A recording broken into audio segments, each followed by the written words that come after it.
ప్రజలందరికీ నా నమస్కారం. ఇప్పుడు స్వామి వివేకానంద పుస్తకంలోని జననం బాల్యం చదవబోతున్నాను. సంతానం కావాలని ప్రార్థన చేయాలి. శాపగ్రస్తులై జన్మించిన క్షణికోద్రేక ఫలితంగా పుట్టిన నిరోధించలేనందున జన్మించిన పిల్లల నుండి అలాంటి వారసత్వం సంతరించుకున్న వారి నుండి మనం ఏం ఆశించగలం? స్వామి వివేకానంద.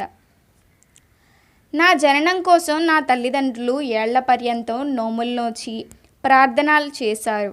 సంతానార్థం తల్లిదండ్రులు ప్రార్థించాలి. ప్రార్థన వలన జన్మించిన వాడే ఆర్యుడు అని స్మృతికర్త అయిన మనువు ఆర్యుని గూర్చి నిర్వచిస్తున్నాడు. ప్రార్థనారహితంగా జన్మించిన ప్రతి శిశువు మనువు అభిప్రాయంలో ధర్మవిరుద్ధంగా జన్మించిందే అంటున్నారు స్వామి వివేకానంద. అవసరాలు కలిగినప్పుడే ప్రార్థన జనిస్తుంది. సంతానం కావాలనే తల్లిదండ్రుల హృదయపూర్వకమైన ఆర్తి ప్రార్థనగా పరిణమిస్తుంది. దాని ఫలితంగా ఈ లోకంలోకి వచ్చేవాడు శ్రేష్టతముడైన వ్యక్తిగా విరాజిల్లుతాడు. భువనేశ్వరీదేవి కూడా చిత్తశుద్ధితో ప్రార్థించింది. అచంచల భక్తి ప్రపత్తులతో ఆమె పరమేశ్వరుణ్ణి శరణుజొచ్చింది. మొదట మగపిల్లవాడే జన్మించినప్పటికీ అతడు విగత జీవుడయ్యాడు. తర్వాత వరుసగా 4 ఆడపిల్లలు పుట్టారు. అందుకే మగపిల్లవాడి కోసం ఆమె ఆర్తితో పరమశివుణ్ణి ప్రార్థించింది. 1 సంవత్సరం అవిచ్ఛిన్నంగా ఆమె సోమవారం వ్రతం అనుష్ఠించింది. కాశీలో నివసిస్తున్న తన అత్తలతో ఒకరిని కాశీలో వెలిసి వచ్చిన విశ్వేశ్వర శివునికి సోమవారాలలో తన తరపున విశేష పూజలు చేయమని కోరింది. ఈ విధంగా భువనేశ్వరి 1 సంవత్సర కాలం పాటు నిరంతరాయంగా జప, పూజ, పారాయణాలతో తపోమయి జీవితం గడిపింది. ఇలా ఉండగా ఒకరోజు పగలంతా ప్రార్థనలోనూ పూజలోనూ నిమగ్నురాలై భువనేశ్వరి ఆ రాత్రి ఒక కల కన్నది. ఆ కలలో శివుడు ధ్యానస్థితిలో మగ్నుడై కనిపించాడు. హఠాత్తుగా ఆయనలో నుండి ప్రకాశమానమైన కాంతి వెల్లువలా వెలువడింది. భువనేశ్వరిని ఆవరించింది. అప్పుడు భువనేశ్వరి మనస్సు అనిర్వచనీయమైన ఆనందంలో ఓలలాడింది. ఆ సమయంలో పరమశివుడు ధ్యానం చాలించి లేచి ఒక మగపిల్లవాడుగా మారిపోయాడు. సాక్షాత్తు ఆ భగవంతుడు నాకు కుమారునిగా జన్మించబోతున్నాడా? నా ప్రార్థనను ఈ విధంగా నెరవేర్చనున్నాడా? చిత్తశుద్ధితో భక్తులు చేసే ప్రార్థనలను భగవంతుడు ఈ రకంగా ఈరేడుస్తారా? ప్రభో, పరమేశ్వర అంటూ భువనేశ్వరి మనస్సు పారవస్యంతో విలపించింది. ఇంతలో కల చెదిరిపోయింది. మేల్కొన్న తర్వాత కూడా ఆ కాంతి వెల్లువ తనను ఆవరించి ఉండటమే ఆమె గమనించకపోలేదు. చిత్తశుద్ధితో చేసిన ప్రార్థనల వలన దైవ సంకల్పం చేదోడు కావటం వలన త్వరలోనే భువనేశ్వరి గర్భం దాల్చింది. 1863 జనవరి 12వ తేదీ సోమవారం, కృష్ణ సప్తమి, ధనుర్లగ్నం, కన్యారాశి, హస్త నక్షత్రం, ఉదయం 6 గంటల 33 నిమిషాల 33 సెకండ్లకు ఒక అందమైన మగబిడ్డకు భువనేశ్వరి జన్మనిచ్చింది. అప్పటికి సూర్యోదయానికి ఇంకా 6 నిమిషాలుంది. నాడు మకర సంక్రాంతి పర్వదినం. సూర్యుడు ఉత్తరాభిముఖంగా తన సంచారాన్ని ప్రారంభించే ఉత్తరాయణ పుణ్యకాలం. కాశీ విశ్వేశ్వర శివుని అనుగ్రహం వలన జన్మించాడు కాబట్టి ఆ పిల్లవాడికి విశ్వేశ్వరుడని నామకరణం చేశారు. ముద్దుగా బిలే అని పిలిచేవారు. ఆ తర్వాత నరేంద్రనాథ్ అనే పేరు స్థిరపడింది. క్లుప్తంగా నరేన్ అనేవారు. బాల్యం మధురంగా గడిచిపోవటం ఉత్కృష్ట జీవితానికి ఒక చక్కని పునాది లాంటిది. సంతానం ఎలాంటి వారైనా తల్లిదండ్రులకు అల్లారుముద్దే. ఇక దీర్ఘకాలం తపస్సు, ప్రార్థనల అనుష్ఠించిన తదనంతరం పుట్టిన బిడ్డ విషయం విడిగా చెప్పనక్కర్లేదు. అలా జన్మించినవాడు నరేన్. అందువలన తల్లిదండ్రులకు అతడు ముద్దు బిడ్డ కావడంతో వింతేమీ లేదు. అందంతోనూ చిలిపి చేష్టలతోనూ చురుకుదనంతోనూ చూపులందరి మనస్సులను నరేన్ దోచుకునేవాడు. ఇంటికి వచ్చిన అత్తల, పిన్నమ్మల, బంధువుల, ఇరుగు పొరుగు వారందరితోనూ నరేన్ ఇట్టే కలిసిపోయేవాడు. అతడితో ఆడుకోవటానికి, అతన్ని సముదాయించటానికి ఇంట్లో బంధువుల, స్నేహితుల పిల్లలు పలువురు ఉండేవారు. ఆడుకోవడానికి అతడికి బోలెడన్ని ఆట వస్తువులు ఉండేవి. పశుపక్ష్యాదుల పట్ల నరేన్కు అపారమైన ప్రేమ. కోతి, మేక, నెమలి, పావురం, తెల్ల ఎలుకలు ఇత్యాదులను విశ్వనాథ్ కుమారుడికి కొని ఇచ్చాడు. అక్కడ ఒక మృగ ప్రదర్శనశాల వెలిసిందనడం సబబేమేమో. అతడు స్వయంగా తనే వాటికి స్నానం చేయించి ఆహారం తినిపించేవాడు. గోవులంటే అతడికి ఎంతో ప్రీతి. పర్వదినాలలో పెద్దలు పూజించేటప్పుడు తను కూడా వాటికి బొట్టు పెట్టి నమస్కరించేవాడు. కాస్త ఎదిగిన తర్వాత స్వారీ చేయటానికి ఒక పిల్లగుర్రాన్ని తండ్రి కొని ఇచ్చాడు. తమ బండి తోలేవాడి పట్ల నరేన్ ఎంతో ఆపేక్షగా ఉండేవాడు. ఉత్తి ఆపేక్ష కాదు, బండి తోలేవాడు కావాలన్నది అతడి భావిధ్యేయంగా ఉండేది. బండి తోలేవాడి తలపాగా, ఉడుములు, కొరడ, ఒక్క చిటికలో దౌడు తీసే గుర్రాలు నరేన్ దృష్టికి అతిపెద్ద విషయాలుగా తోచాయి. అతడికి గుర్రాలంటే ఎంతో మక్కువ. శ్రేష్టమైన గుర్రాలను కొంటాను, ఊళ్ళోనే మిన్నైన బండిని కొంటాను, సాహసవంతుడైన బండి తోలేవాన్ని నియమించుకుంటాను అనేవాడు నరేన్. దుడుకు, అల్లరి, చిలిపి సమ్మిశ్రితమైన దుందుడుకు బాలుడు నరేంద్రుడు. అతడిలో సదా చిలిపితనం చిందులాడేది. ఒకంతసేపు కూడా అతడు ప్రశాంతంగా ఉండేవాడు కాదు. ఈ క్షణం కూర్చుంటాడు, మరుక్షణంలో లేస్తాడు. చేయటానికి ఏం తోచకపోతే అల్లరి చేస్తాడు. అతన్ని అదుపులో ఉంచటం అసాధ్యం. ఎలాంటి గదమాయింపుతోనూ అతన్ని శాంతింపచేయటం కుదరని పని. భువనేశ్వరి విసిరి వేసారి సాక్షాత్తు పరమేశ్వరుడే నాకు కుమారునిగా జన్మించాలని వరం కోరుకుంటే ఆయన తన భూతగణాలలో ఒకదాన్ని పంపించాడు అని ఓపవడం కద్దు. అతన్ని శాంతింపచేయటానికి ఒక్కటే దారి, శివశివ అంటూ తల మీద చన్నీరు కుమ్మరించడమే. మరుక్షణమే అతడి అల్లరి అణిగిపోయేది.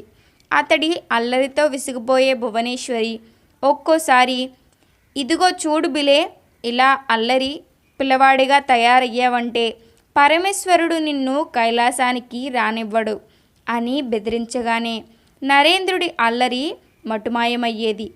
అంతేగాక పరమేశ్వర, ఇక మీదట ఇలా ప్రవర్తించను, ఈ ఒక్కసారికి మాత్రం క్షమించు అని పరమేశ్వరుణ్ణి ప్రార్థించేవాడట. ప్రార్థన అయితే ఇట్టే చేసేవాడు కానీ అల్లరి అట్లే కొనసాగేది. నరేన్ అక్కలిద్దరినీ ఆట పట్టించేవాడు. వారిని బాగా విసిగించి ఒకే పరుగులో వీధి చివర ఉన్న మురుగు కాలువలో నిలబడేవాడు. వాడు అక్కడికొచ్చి తనను పట్టుకోరని అతడి ధీమా. మురుగు కాలువలో నిలబడమే కాదు, బురద తీసి వారి మీద విసిరి, ఇప్పుడు పట్టుకోండి చూద్దాం అని వారిని కవ్వించి వెక్కిరించేవాడు. కేవలం అతన్ని చూసుకోవటానికి 2 దాదులను నియమించాను అని కాలాంతరం భువనేశ్వరి చెప్పటం కద్దు.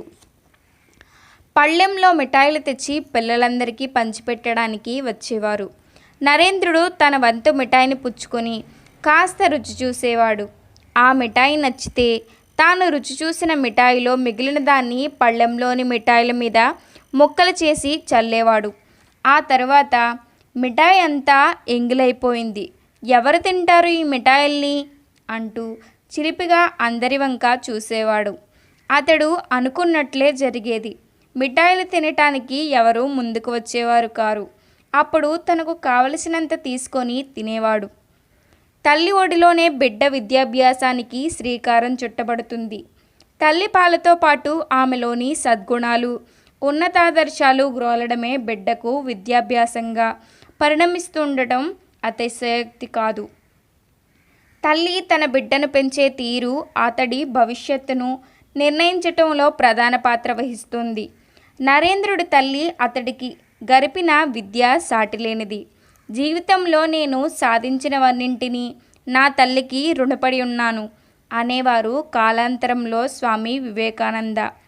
భారతీయ సంస్కృతిలోని దేవీ దేవతల, ఋషుల, వారి త్యాగమయ జీవితాల, ఇతిహాసాల నాయకులను గూర్చి కథల ద్వారా, పాటల ద్వారా భువనేశ్వరీ దేవి నుండి నరేంద్రుడు విన్నాడు.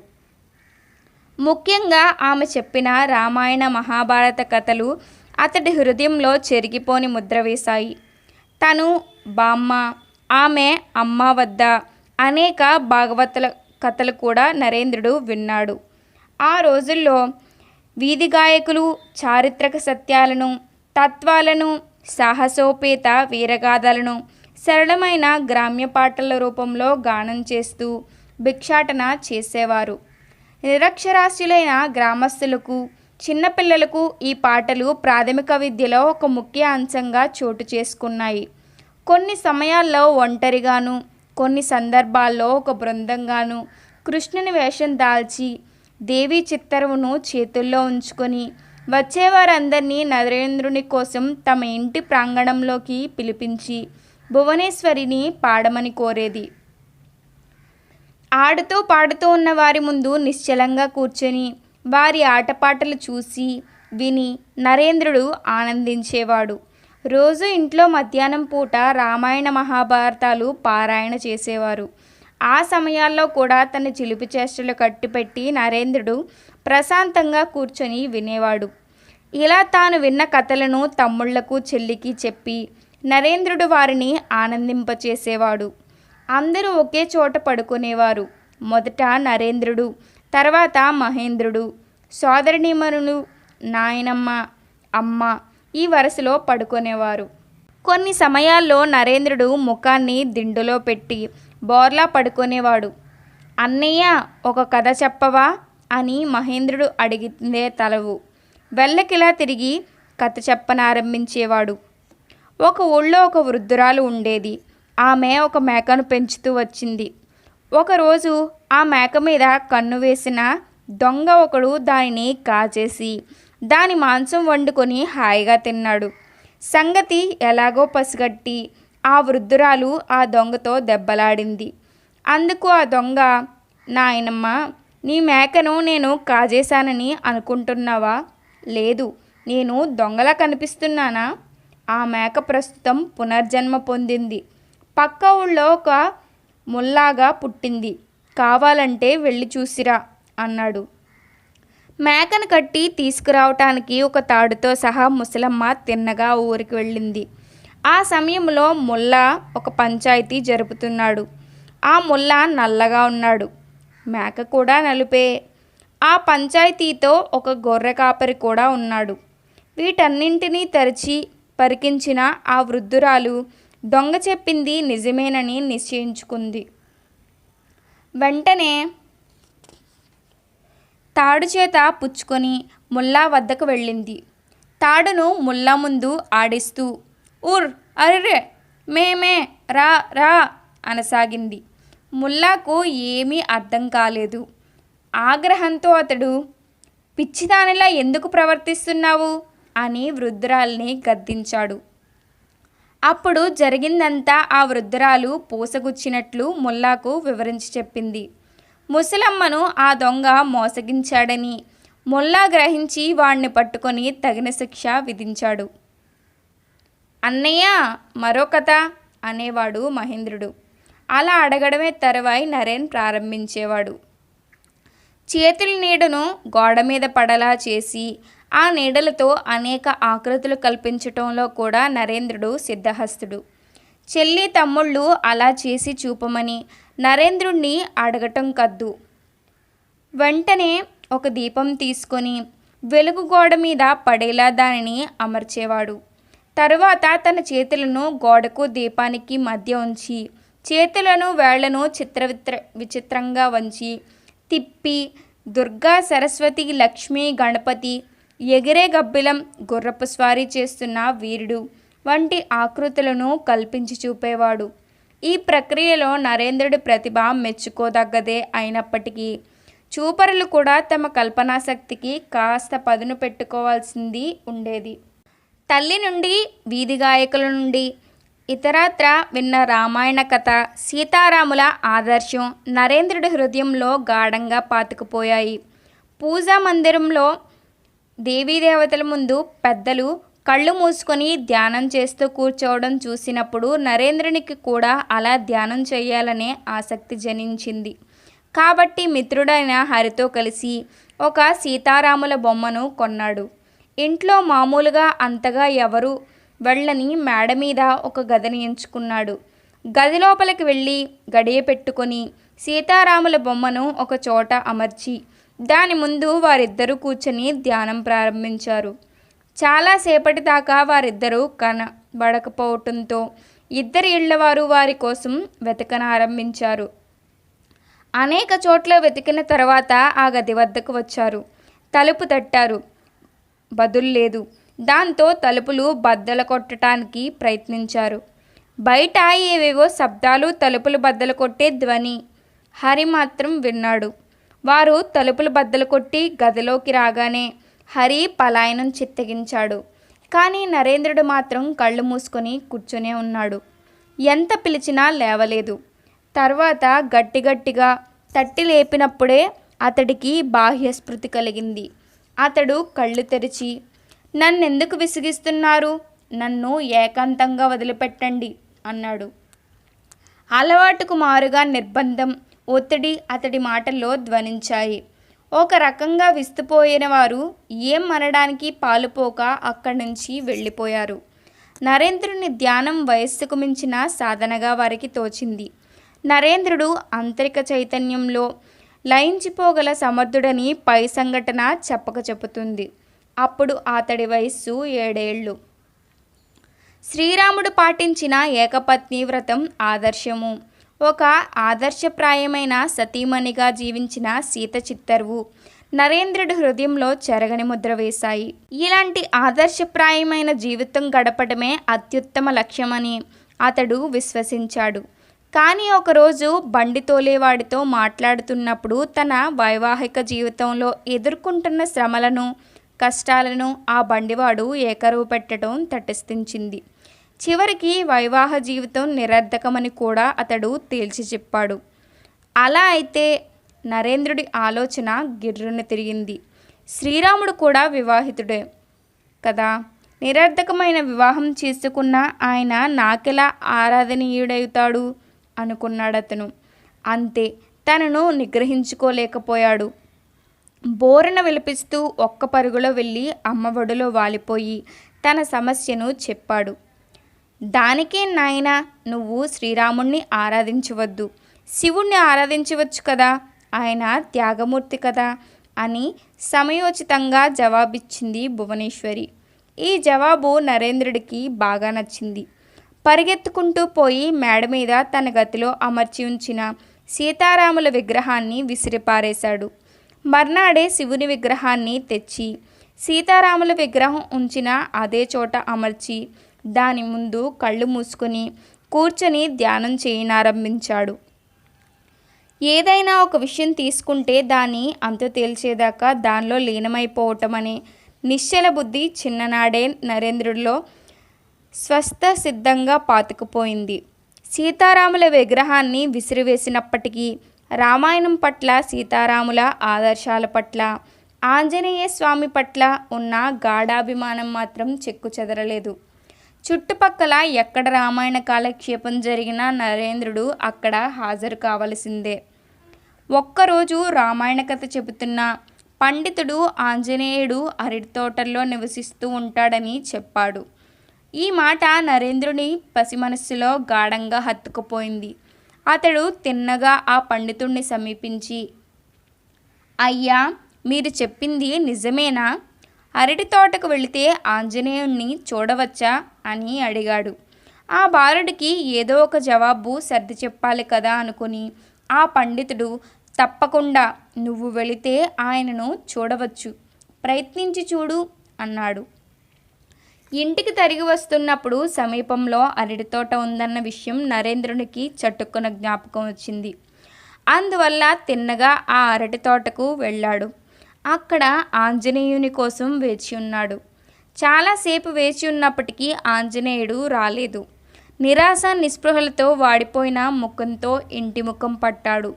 అతడి నమ్మకం సన్నగిల్లకూడదని భువనేశ్వరి, ఆంజనేయ స్వామి ఏదో తొందర పని మీద వెళ్ళి ఉండవచ్చు, అందుకే ఆయనను నువ్వు చూడలేకపోయావు అని అతన్ని అనునయించింది. తల్లి జవాబుతో నరేంద్రుడు ఊరట చెందాడు.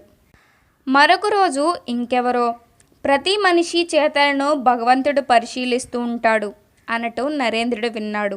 వెంటనే పడక గదిలోకి వెళ్ళి పడుకొని పైకప్పును చూస్తూ, పైకెప్పు ఎప్పుడు తెరుచుకుంటుంది, దానిలో భగవంతుని ముఖం ఎప్పుడు కనిపిస్తుంది అని అనుకోసాగాడు నరేంద్రుడు. కాషాయ అంబరాలు ధరించిన సాధువులు నరేంద్రుడిని అమితంగా ఆకర్షించేవారు. చేతికి అందిన వస్తువుల్ని వారికి ఇచ్చేసేవాడు. ఏది లభించకపోతే తాను ధరించిన బట్టలు విప్పి ఇచ్చేసేవాడు. అడిగితే వారికి అనవసరం, నా వద్ద ఉంది ఇచ్చేశాను అనేవాడు. విశ్వనాథుని ఉదారత్వం కారణంగా పలువురు సాధువులు ఇంటికి వచ్చిపోతూ ఉండేవారు. సాధువులు వచ్చినప్పుడు నరేంద్రుడిని ఒక గదిలో ఉంచి తాళం పెట్టేవారు. అలా చేయకపోతే ఇక ఇంట్లో ఏదీ మిగలదు. కానీ గదిలో బందీగా ఉన్నప్పటికీ కిటికీ గుండా సాధువులకు వస్తువులు విసిరేసి నరేన్ ఆనందంతో గంతులు వేసేవాడు. బడిలో చదువుకుంటున్న కొత్తగా చేరిన విద్యార్థి వద్దకెళ్ళి అతడి పూర్వీకుల గూర్చి వాకబు చేసేవాడు. అతడి తాత ఎవరైనా సన్యాసం పుచ్చుకున్నాడా అని ప్రత్యేకించి మరీ అడిగేవాడు. అలా ఎవరైనా సన్యాసం పుచ్చుకొని ఉంటే ఆ సదరు విద్యార్థితో సన్నిహితంగా అభిమానంగా మెలిగేవాడు. కొన్ని సమయాల్లో నరేంద్రుడు స్నేహితులు పరస్పరం తమ అరచేతి రేఖలు చూసుకోవటం కద్దు. అంతా వేడుకే. నరేంద్రుడే హస్త సాముద్రిక నిపుణుడు. తన అరచేతిలోని ఏదో ఒక రేఖను చూపిస్తూ, ఇదిగో చూడండి, ఈ రేఖ ఉన్నందువల్లే నేను సన్యాసిని అవుతాను అనేవాడు. తన తాత ఒకరు ఇలా తనతో చెప్పారని కూడా చెప్పేవాడు. నరేంద్ర, నువ్వు సన్యాసి అయితే మేం కూడా సన్యాసులం అవుతాం అనేవారు స్నేహితులు. ఆ మేరకు స్నేహితుల మనస్సులో స్థానం ఆక్రమించుకున్నాడు నరేంద్రుడు. నరేంద్రుడు తన తాతయ్య అయిన దుర్గాప్రసాద్ పోలికల్లో ఉండేవాడు. చూడండి, నేను ఒకరోజు నా తాతలా సన్యాసిని అవుతాను అని తన స్నేహితులతో చెప్పేవాడు. దేవుళ్ళందరిలో నరేంద్రునికి బాగా నచ్చిన దేవుడు పరమశివుడు. సర్వసంగ పరిత్యాగి చేసి మూర్తిభవించిన త్యాగమూర్తిగా ఆయన కొలువుతీరి ఉండటం అతని మనస్సును అమితంగా ఆకట్టుకుంది. కొన్ని సమయాల్లో అతడు కూడా బట్టలన్నీ విప్పేసి కౌపీనదారి అయి తిరిగేవాడు. ఆ చర్య భువనేశ్వరి మనస్సులో తెలియరాని ఏదో దిగులు పుట్టించేది. ఇతడు కూడా తాత మాదిరే సన్యాసం పుచ్చుకుంటాడేమో అని ఆందోళన పడేది. నరేన్, ఏమిటది, ఇదేం వేషం అని అడిగేది. నేను శివుణ్ణైపోయాను, చూడు, నేను శివుణ్ణైపోయాను, నేనే శివుణ్ణి అనేవాడు నరేన్. అతడు తెలిసి చెప్పాడో తెలియక చెప్పాడో కానీ అత్యున్నత మానసిక స్థితిలో ఉచ్చరించే మంత్రమైన శివోహంను నేనే శివుణ్ణి పసితనంలోనే ఉచ్చరించాడు నరేంద్రుడు.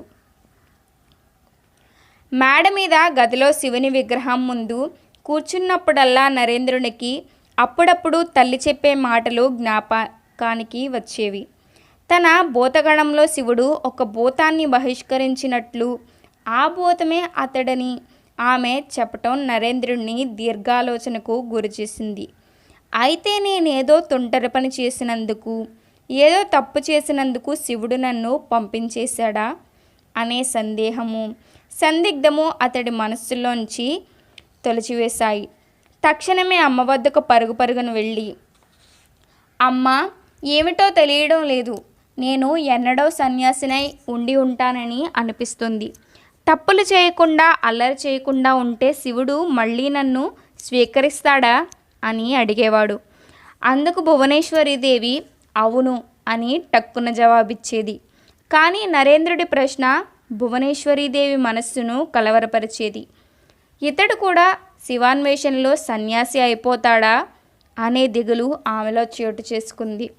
అలా జరగడానికి ఆస్కారం లేదు, అలాంటి విషయాల గురించి యోచించగల వయస్సు కాదది అనుకొని ఊరడిల్లేది. సన్యాసం పట్ల అనురక్తి, శివుని పట్ల అభిరుచి పెరిగే కొద్దీ నరేన్ మేడ మీద గదిలో శివుని విగ్రహం ముందు ధ్యానమగ్నుడై కూర్చోవడము పెరిగింది.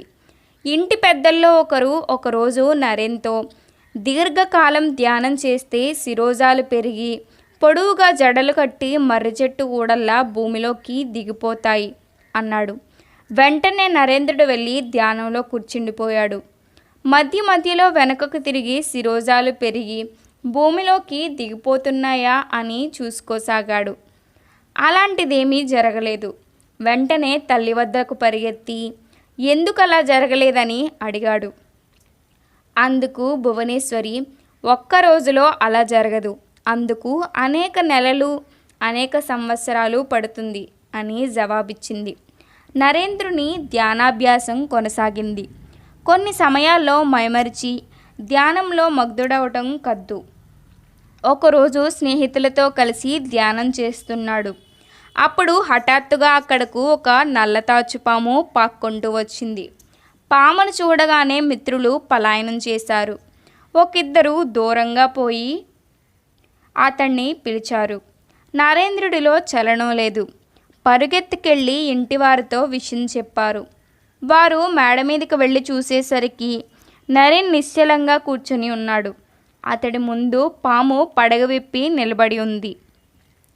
ఏం చేయటానికి పాలుపోక వారు దిగ్భ్రాంతిలో ఉండగా అదృష్టవశాత్తు పాము దానంతట అదే వెళ్ళిపోయింది. అప్పటికి నిశ్చల స్థితిలోనే ఉన్న నరేంద్రుని వద్దకెళ్ళి అతన్ని కుదిపిలేపారు. పాము రాగానే ఎందుకు పారిపోలేదు అని వారు అడిగారు. అందుకు అతడు, పామును నేను చూడలేదు, అది రావటం నాకు అసలు తెలియదు, అనిర్వచనీయ ఆనందంతో మునిగి ఉన్నాను అని జవాబిచ్చాడు. 6వ ఏట నరేంద్రుణ్ణి ప్రప్రథమంగా బడికి పంపించారు. అది వీధిబడి. మొదటి రోజు కొత్త ధోవతి ధరించాడు. బడికెళ్ళే పిల్లలు కూర్చోవటానికి తమ ఆసనాలను తామే తెచ్చుకోవాలి. నరేంద్రుడు కూడా చిన్న చాపను తెచ్చుకున్నాడు. రెల్లుతో చేసిన కలం కూడా తెచ్చుకున్నాడు. అది జారిపోకుండా నడుముకు బిగించి పొడవైన దారంతో దాన్ని కట్టారు. ఈ విధంగా మొదటి రోజు బడికి వెళ్ళే పిల్లలకు సహజంగా ఉండే హుందాతనంతో నరేంద్రుడు బడికి వెళ్ళాడు. కానీ ఆ బడిలో 1-2 రోజులే. పాఠాలు నేర్చుకోవటానికి మునిపే సహాధ్యాయుల నుండి బోలెడన్ని చెడు మాటలు నేర్చాడు. ఆ కారణంగా అతన్ని ఆ బడికి పంపటం మానుకున్నారు. తదనంతరం అతడికి ఇంట్లోని తక్కిన పిల్లలకు కలిపి తండ్రి ఒక ఉపాధ్యాయుణ్ణి ఇంట్లోనే నియమించాడు. తోటి బాలురు ఇంకా గుణింతాలలో కుస్తీ పడుతూ ఉంటే నరేంద్రుడు చదవను రాయను చక్కగా నేర్చుకున్నాడు. అతని జ్ఞాపక శక్తి అసాధారణం. ఒక్కసారి విన్నది తూ చ తప్పక అట్లే అప్పజెప్పగలిగేవాడు. అతడు పాఠాలు వినే పద్ధతే విలక్షణంగా ఉండేది. ఉపాధ్యాయుడు పాఠాలు చెబుతున్నప్పుడు కళ్ళు మూసుకొని నిశ్చలుడై ఉండేవాడు లేదా పడుకునేవాడు. అతడు ఏం చేస్తున్నాడో ఉపాధ్యాయుడికి ముందు అర్థం కాలేదు.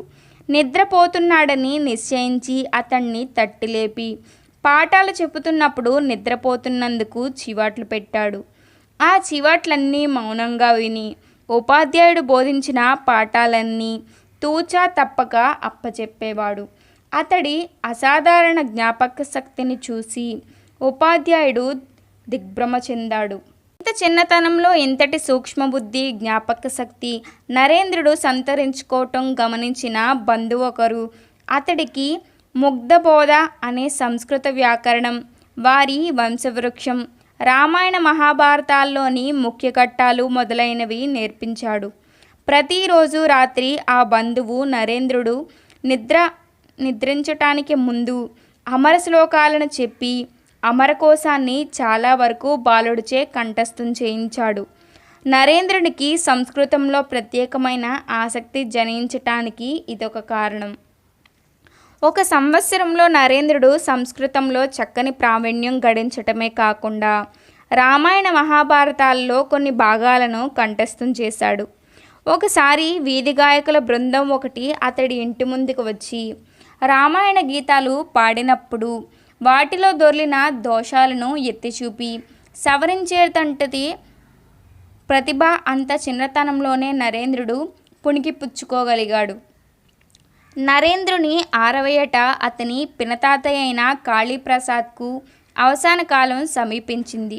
అప్పుడు ఆయన భగవద్గీతాశ్రవణం చేయకోరి ఇంట్లోని అందరినీ చేరబిలిచి మహాభారతం చదివి వినిపించమన్నాడు. కానీ చదవటానికి ఎవరూ సాహసించలేదు. నరేంద్రుడప్పుడు ఒక్క పరుగులో వెళ్ళి ఆ గ్రంథం తీసుకువచ్చాడు. ఆ గ్రంథాన్ని తన ఒడిలో ఉంచుకుని నెమ్మదిగా ముద్దు ముద్దుగా చదవనారంభించాడు. ఒక్క హరమణి చదవడంతో అతడితో జతకలిపింది. అందులో గరుత్మంతుడు తన తల్లి అయిన వినతిని భుజస్కంధాలపై ఆసీనురాలిని చేసి ఊర్ధ్వగమనం చేసే ఘట్టం వచ్చింది. ఆ వృద్ధుని ఆత్మ కూడా దేహాన్ని వీడి ఎగరసాగింది. ఆయన శ్వాస కూడా భారంగా పీల్చసాగాడు. అయినప్పటికీ తన యావత్ శక్తిని కూడా తీసుకొని, నాయనా, నీకు మహోన్నత భవిష్యత్తు ఉంది అని ఆశీర్వదించాడు. కాసేపటికి ఆయన తుదిశ్వాస విడిచాడు. 1871లో తన 8వ ఏట నరేంద్రుడు ఈశ్వరచంద్ర విద్యాసాగర్ మెట్రోపాలిటన్ పాఠశాలలో చేరాడు. ఆనాటి పాఠశాలలో అతి బహుళ ప్రాచుర్యం పొందింది. నరేంద్రుని కుటుంబ సభ్యులు పలువురు ఆ పాఠశాలలోనే చదివారు. చరిత్ర, సంస్కృతం అతడికి నచ్చిన పాఠ్యాంశాలు. గణితం అంటే అసలు నచ్చదు. గణితం కిళ్ళీ కొట్టువాడికి సముచితమని అతని తండ్రి వ్యాఖ్యానించేవాడు. నరేంద్రుని అభిప్రాయం కూడా ఇదే. ఆంగ్లం నేర్చుకోవటానికి కూడా అతడు సుతరాము ఇష్టపడలేదు. మాతృభాషలో చక్కగా చదువుకోవటం మానుకొని పరాయి భాషను చదువుకోవటం ఎందుకని అతడు వాదించేవాడు.